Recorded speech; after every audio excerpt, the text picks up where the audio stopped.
Oh, India, it just keeps being us. South Africa versus India. A whole bloody month awaits us. Actually, I think the last match is on the 19th of December. This is going to be an absolute cracker. I thoroughly enjoyed the series against Pakistan. Now, good preparation, I feel, for us to go to India. I've got some big news as well. A lot of you have been speaking to me about it. You've been asking for it. As I'm saying that now, Haris Rauf takes his 4th wicket. Don't know exactly what Sri Lanka is doing here right now, but I'm going to start doing cricket watch-alongs. So watch this space. I'm going to start this Friday. I'm going to do the last hour, and then on Saturday and Sunday, I will give you more info as time progresses, but obviously incredibly excited for this test series. So here is my little preview of what I think we can possibly expect.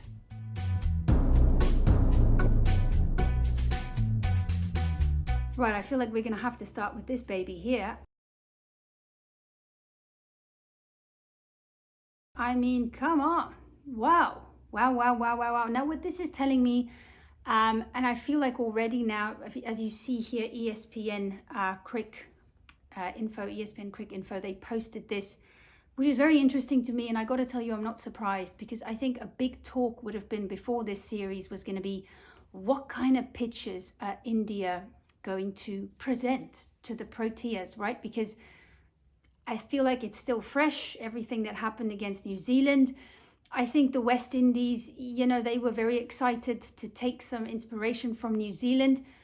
I'm just wasn't quite sure if the West Indies had the weapons, right, that New Zealand had. I do believe that I do believe that we've got the weapons to really, really take it to India. Now, I haven't said this about India, my team traveling for a test match to India, I don't think ever in my life, because when I remember that 2000 series, where I think it was 2000, where Hansi Cronje, where we did win our one test series against India, I was very, very young. So I would not be picking up a microphone and saying too many things. But ever since then, not so much. You guys have been absolutely untouchable until, of course, that whole, let's call it New Zealand debacle, because that's really what it was. I felt like it didn't really matter what you gave to them.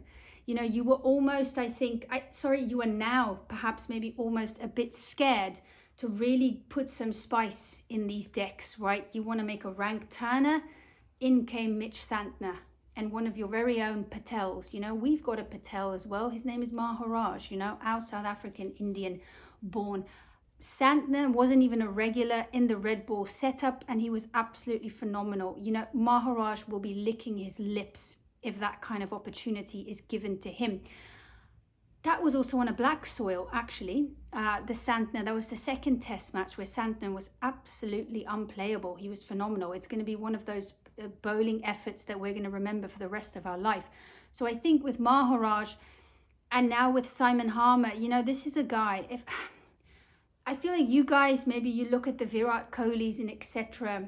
I think of like a Ravi Ashwin, people who really, really dedicate time and energy and, their brain, and in terms of plans, they use absolutely every part of everything, their heart, their soul, their mind, and put it into their craft. Now, Simon Harmer is an incredibly hard worker. So finally, I feel like, and he's been in the ranks for a long time. We just called him up again. I'm pretty sure, when Dean Elgar was still captain, we called in Simon Harmer again, I think from County Comp, and he was phenomenal for South Africa. I'm pretty sure it was him and Maharaj in Durban, when Durban was still turning, before Sri Lanka came, and we made a more seam-friendly pitch. But Simon Harmer, a great weapon, right arm spinner, and then Muthusamy, the way that he was playing spin against Pakistan.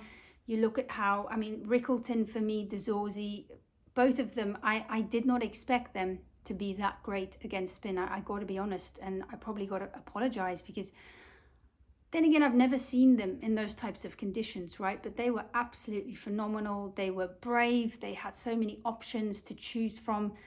All of that was, I feel, very good preparation for what is to come in India. Now, the first game, as we've spoken about now, as we saw, they're expecting it to be some good bounce in it there for the fast, quick bowlers. I feel like that would maybe suit a Marco Jansen Kagiso Rabada, you know, he's Kagiso Rabada, very much like Bumrah. They can bowl all around the world, so you can expect both of those two to play absolutely huge parts. I think the Washington Sundar factor is something that we have to speak about, because he's been one of those guys where, you know, he got his opportunity, but as we're seeing now with India, and this is quite huge, I don't know if you've noticed it, but it seems as though players have a very, very short time to prove themselves, right? We saw with, was it Karun Nair? A lot of people are saying, I spoke to a friend of mine, Abhishek, you know, this could be it for Sai Sudarshan. This is a big series for him as well. Also how he plays, because you've got DDP there in the lineup.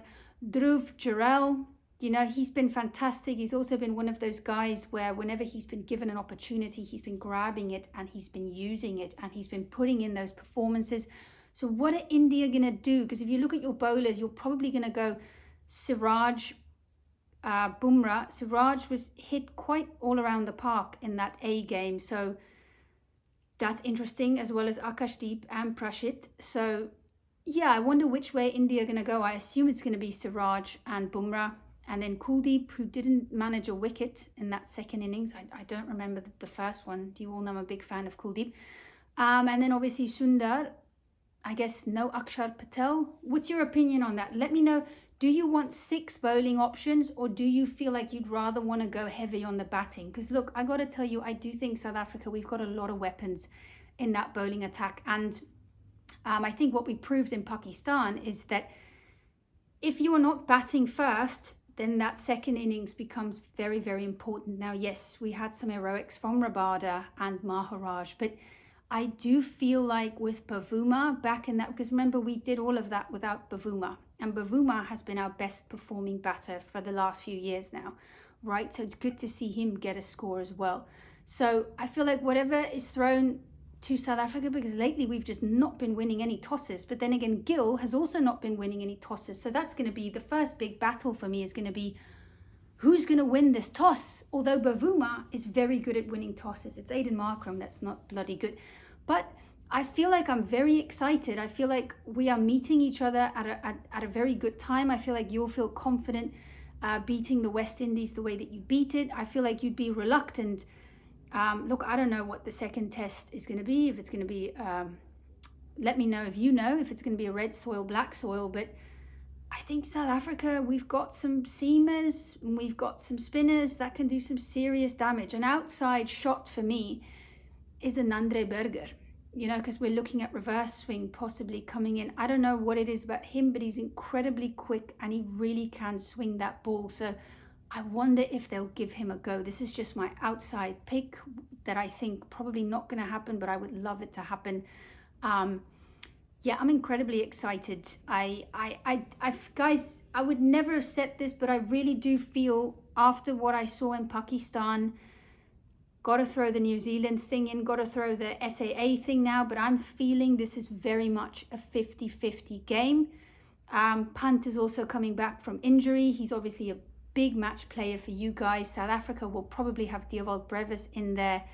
He hasn't had a lot of time in India recently, but he's played for Chennai, you know, tough conditions there. Yes, it's T20, but that's his role, right? His role is to move the game forward. So is he going to have a huge impact? Big match there by Stubbs. The only question is with Bavuma coming back in, who do you drop?